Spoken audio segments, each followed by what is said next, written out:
90.7 KPFK, Los Angeles.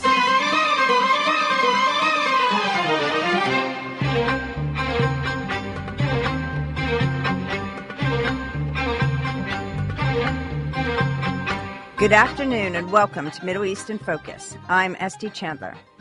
Writing in The Guardian this week, Amjad Iraqi, a contributing editor at Plus 972 magazine and a policy analyst at Al-Shabaka, writes that Benjamin Netanyahu's ferocious tirades about the threat of a leftist Arab government and that Arabs were stealing the elections through rampant voter fraud after his legislative attempts to place surveillance cameras at Arab polling stations failed to get through the Knesset, likely spurred many people in Palestinian communities in Israel to vote at the last minute. Palestinian citizens of Israel are certainly not strangers to the Prime Minister's history of racist incitement, but for many people, his shocking escalations in the final weeks of the campaign compelled a response. Iraqi surmises if they couldn't stop him from winning, they thought they would at least try to make his job as difficult as possible. Israeli independent journalist and filmmaker David Sheen joins us from Israel today to discuss the role racism and the far right played in Israel's recent election, as well as his upcoming North American tour, and why Netanyahu inspired the title of David Sheen's tour to be changed from Gaslight Unto the Nations to Messiah Mode. David Sheen is a Canadian-born independent journalist and filmmaker who lives in and reports from Israel and Palestine for a wide variety of local, regional, and international outlets. His work focuses primarily on racial tensions and religious extremism. In recent years, David Sheen has lectured at dozens of U.S. universities and more than a half a dozen European parliaments. In 2017, the Irish human rights group Frontline Defenders recognized David Sheen as a human rights defender for his reporting. It is always a pleasure to welcome David Sheen back to Middle East in Focus. Hey, thanks for having me. Good to be back. Thank you so much for staying up late to be with us. David, before we talk about your exciting upcoming North American tour in the U.S. and Canada, I want to ask you about something that I mentioned in the opening. Your upcoming tour was originally going to be titled Gaslight Unto the Nations and focus on cornerstones that the Israel lobby uses in their narrative to prevent honest conversations about Israel and its treatment of Palestinians and other non-Jews. But then Netanyahu did something that you see as having changed the game altogether. He rehabilitated the political movement of Rabbi Meir Kahane. So before we discuss the election's results, I wonder if we can start with you briefly reminding us about who Rabbi Meir Kahane was and discussing how that strategy was a game changer. Sure. Well, it's not a small thing to talk about the lobby, the Israel lobby, and how it prevents honest conversations. But really, Israeli politics took a new turn in the past year. It was an unheard of step for Netanyahu to work with the followers of Meir Kahane. Why so? Because back in the 1980s, when Kahane came into the parliament, he tried many times to do so since the 70s, and finally in 1984, he was voted into the Knesset.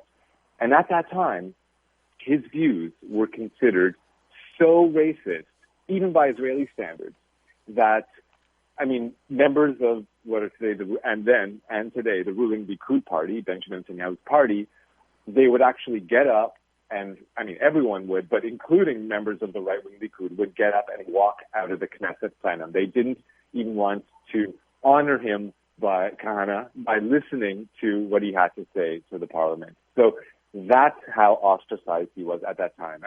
We're talking about out and out. We're not, couching racism in polite terms. Of course, nowadays politicians have learned what are the borders and boundaries of polite discourse, and so they frame their racist incitement, using code words. We're familiar with these kinds of code words.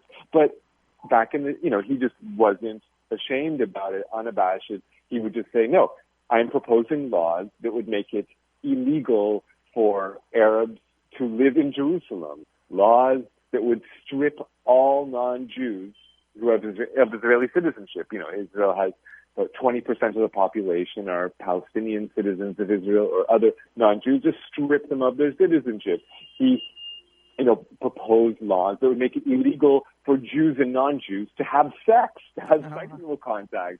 I mean, absolutely atrociously racist by any stretch of the imagination, and I can go on and on and on. So this kind of racism was so, beyond the pale, even for Israel's right wing, that by the time that Knesset rolled around and there were new elections in 1988, the Israeli Supreme Court ruled that Kahane was too racist to, the Knesset passed a law saying groups that are that racist are ineligible to run for parliament. So that's the level of racism we're talking about. Of course, that group did not fade into obscurity even after Kahane died.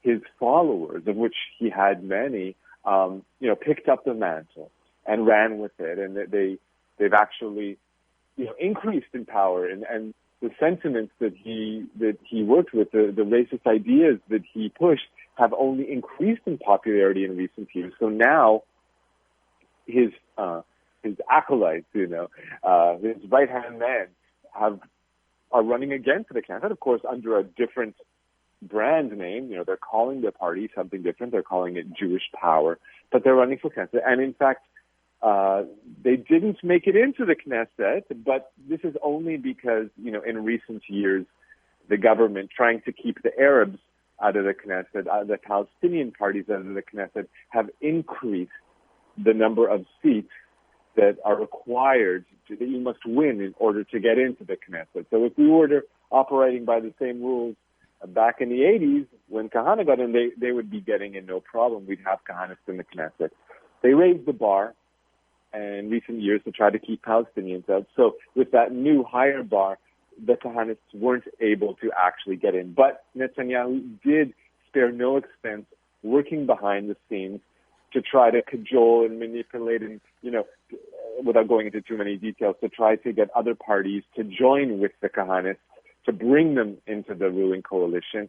He didn't win on that account, but regardless, another Kahanist follower, Mai Golan, Netanyahu scooped her up and brought her into the Likud party. After years of her working with the Kahanists and being their protege, Netanyahu tapped her to be the youth representative for the Likud. And so we've already seen Kahanist lawmakers in the Knesset with the ruling Likud party. With this new level of unabashed racism being normalized, I felt, no, this can't go without comment. We need to open up the book and look at who Kahane was and what he represented so that we can realize the new depths that we're plumbing in Israeli politics. So moving on to the results of the most recent Israeli elections, which were held on September 17th, can you talk about the results of the election in regards to how you see the results playing out, because it's still yet to be determined who will be able to form a government, and how you see them shaping the next few years in Israel and in Palestine? Sure. So for those who aren't following with a microscope, the results of the elections were that about a quarter of the votes went to what has been the ruling Likud party, Benjamin Netanyahu's party, and about a quarter of the votes went to the largest opposition party called Blue and White. And of course, in order to make a majority and to form a government, you need to have 50% of the votes. So historically, no party has ever been able to do this, and this is not like the U.S. where you got two parties. So you need to create a coalition from the largest party or the second largest party and the smaller parties together. So there's a couple options. And in recent years, let's say since Netanyahu first returned to power a decade ago in 2009, he's formed 4 or 5 governments since that time, and in each case he kind of oscillates back and forth. One time he will make a government with the far right, and then he will make a government with the center right, and then the next government with the far right, and then so he oscillates back and forth, and his preferred partners are the far right, seemingly. But this time, it looks like one of the possibilities is, again, to create a so-called center-right government with the main opposition party that actually won just a few more votes than him. Okay, that's the nitty-gritty details. But if we zoom out just a little bit, we see that over the last 20 years, Israeli electorate has consistently voted almost identically in every single election. Sure, there are dozens of parties competing. Sure, there are double-digit parties that actually make it into the Israeli Knesset.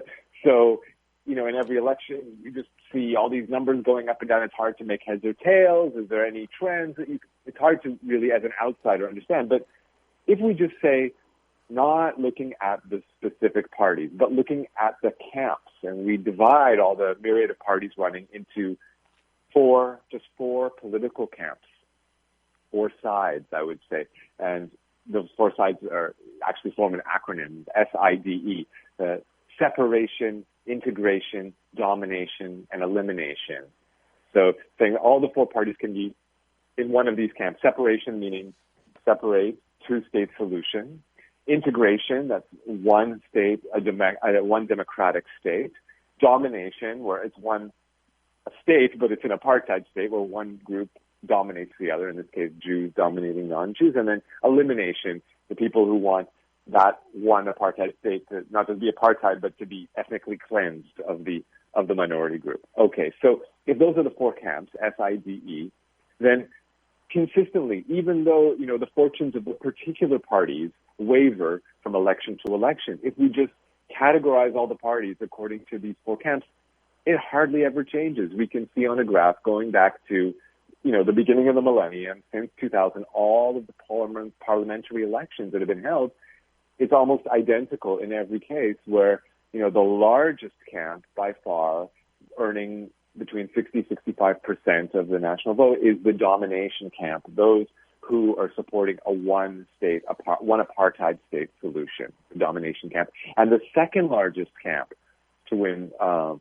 support in the Israeli Knesset is the elimination camp, with about 20% of the votes, those who want Israel and Palestine to be ethnically cleansed of Palestinians, of non-Jews. So those are the two largest camps in the country. And the other two camps, those, the separation, those who want a two-state solution, and the integration, those who want one democratic state where everyone's equal, they lag far behind. It's 10%, 5% of the votes. And so, we can, if you ask about what Israelis and Palestinians can expect in the years to come, regardless of who actually forms the government and which parties make it into the coalition, it's always going to be, or at least for the foreseeable future until something major changes, it's the domination camp in the driver's seat and the elimination camp in the shotgun position. And their views and their ideas are the ones that rule and that decide what will happen. Sadly, it's a bleak future for the years to come.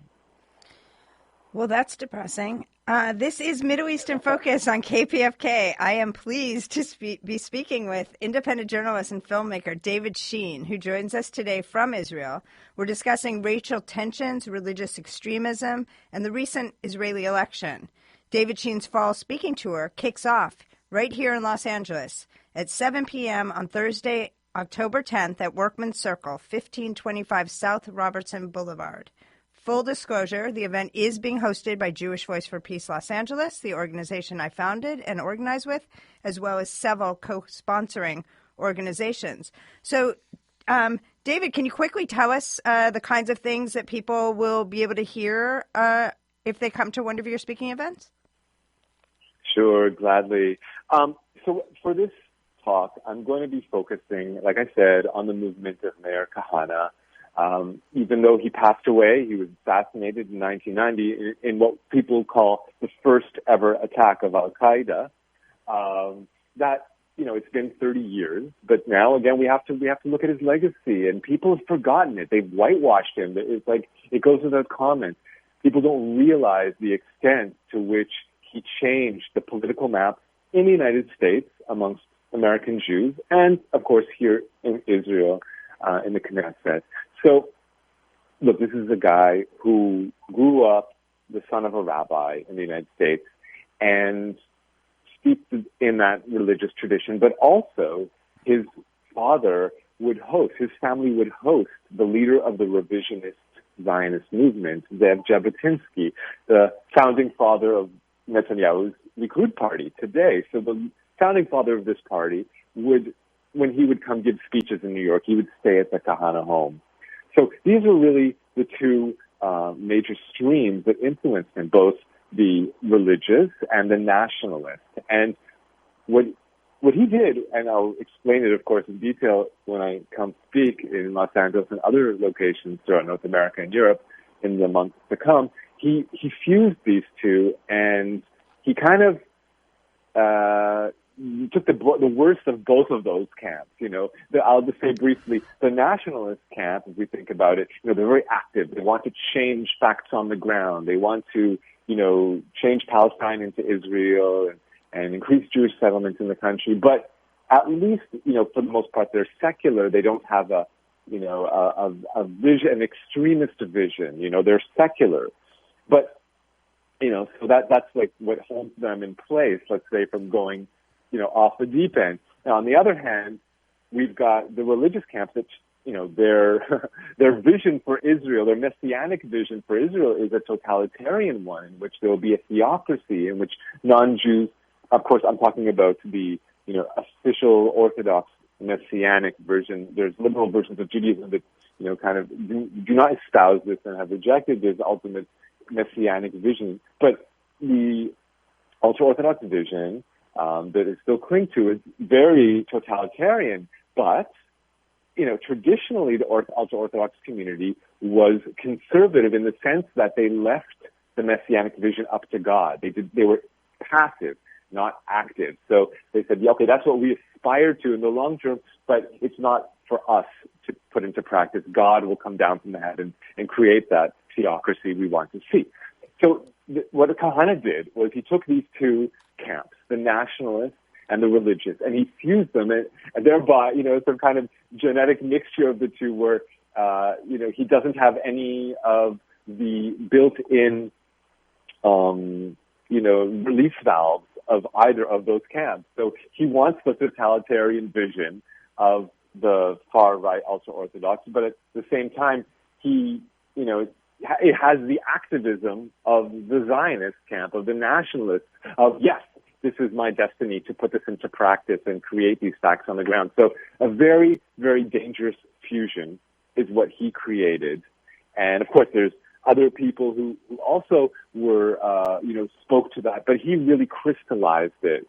And his presence in Israeli politics and in American Jewish politics really changed it, to the point that it's unrecognizable from what it was beforehand. So it's really important that we look at his legacy over the decades, 60s, 70s, 80s, till he was assassinated in 1990, and what is the legacy of his movement and what they are doing on the ground today in Israel to turn it into an even worse place for non-Jews and their allies. I'm Esty Chandler. This is Middle East in Focus on KPFK. I'm very happy to be discussing the continuing extreme right-wing political atmosphere in Israel with independent journalist and filmmaker David Sheen, who will be speaking here in Southern California at the upcoming Arab American Anti-Discrimination Committee Conference on October 11th and 12th at the Sheraton Cerritos Hotel. For more information about that event, visit convention.adc.org or find the link on our Middle East in Focus Facebook page. David, turning to some of the topics that you are known for writing about, you are one of the most dogged journalists on the topic of Israeli African refugees in Israel. So after the threat of imminent deportation last year for African refugees and asylum seekers in Israel, I wonder if you can update us on their current status and how it was or was not addressed in the recent election and, what their immediate future looks like. Sure. Well, the truth is that almost no issues of substance at all were discussed in the election. There was no real dispute over how to treat Palestinians or how to treat African refugees or how to treat any groups in the country. But in any case, with the African refugees, it's kind of a slow bleed.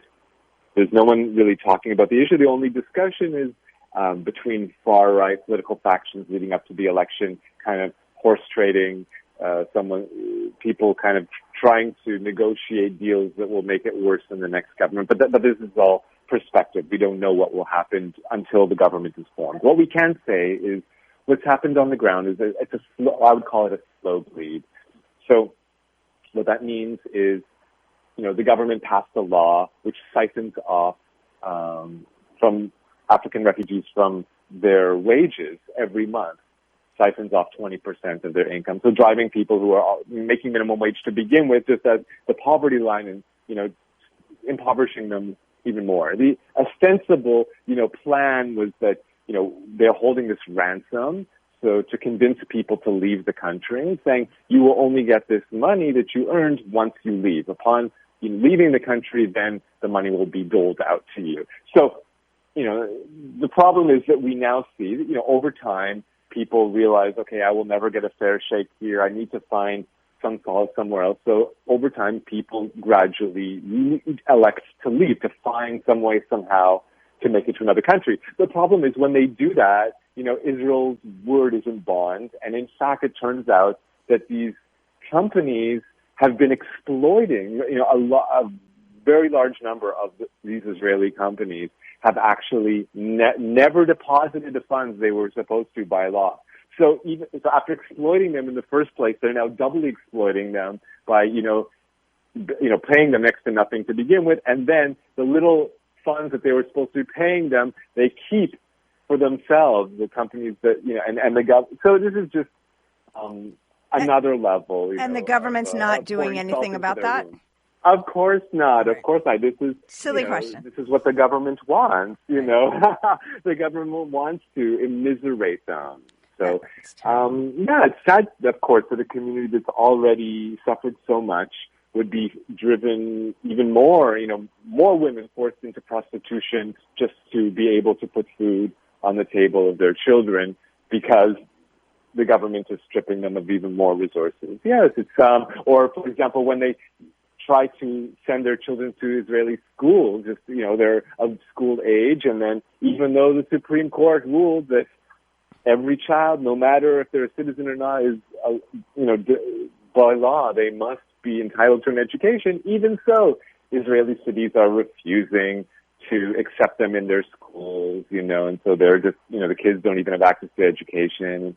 I could go on and on and on, but these are just two examples of how, on a regular basis, we, in the very, very, very, back pages of a newspaper, we'll read about how this community is so downtrodden, is even, gets stomped upon even more by the government, and working in lockstep with firms to further exploit them and drive them out of the country. Last couple of minutes, I want to ask about another minority group. The Brand Israel campaign has long engaged in what we call pinkwashing, painting Israel as a haven for LGBTQ rights, in spite of Israel not having marriage equality. So I wonder if you can update us on the aftermath of a story that has been widely reported in Israel, that the new education minister advocated in favor of, quote, converting, unquote, LGBTQ youth to heterosexuality. Mm-hmm. So, there's so much to talk about, really. But in brief, we've got 3 minutes. We've only got. Okay, so the queer community in this country, on one hand, they're held up as like an example. Oh, look how amazing we are. We've got queer Jews. So how can we possibly be racist? We're a liberal democracy. The problem is that the government, although it says so, it never supports legislation that actually improves the lives of queer folk here. So, yes, the latest example is Netanyahu appointing to education minister this racist, sexist, homophobe, the leader of the Jewish Home Party, Rafi Peretz. And, right after he's elected almost, he comes out in support of conversion therapy that Okay, the LGBT people need to be, somehow converted to heterosexuality, and he supports this. Now, this is just the tip of the iceberg. Understand who this man is. This man's ideas are so foul. What did he just do a couple weeks ago? It's beyond supporting conversion therapy. He just gave, this is the education minister of the state of Israel, he just gave an award to Yitzhak Ginsburg. Understand who Yitzhak Ginsburg is. This is the most dangerous rabbi in the country, the most racist rabbi in the country. He is the rabbi who sanctioned the book, The King's Torah, which is a Gentile murdering manual. Wow. No joke. It's a theological treatise that talks about under what conditions may a Jew kill a non-Jew. And the authors come to the conclusion that pretty much under any circumstance, they say that you can even kill babies. Oh, God. Babies that are not Jewish, if you suspect that they will one day grow up to harm non-Jewish people. So this is the King's Torah. This is the book of Rabbi Ginsburg. And, of course, his students have gone out and enacted these ideas in practice. We have the murder of the Dawabshe family and, 1-year-old baby Ali, in the village of Duma. These are people who were inspired by Rabbi Ginsburg. So people actually put this into practice. It's not just theoretical. So this is the most racist rabbi in the country going for the last decade. And he just received a prize, a public prize from the Minister of Education. This is the Minister of Education. So yes, he has no nice things to say. He's not going to be great on LGBT issues, but he's even worse for every other minority in the country. He's a foul person. And the fact that he has now been appointed by Netanyahu to actually instill his values amongst Israeli youth is a very, very worrying trend indeed. We thank you very much for your time and look forward to seeing you here in Los Angeles. Palestinians who went to the polls intending to make Netanyahu's job as difficult as possible may just have succeeded.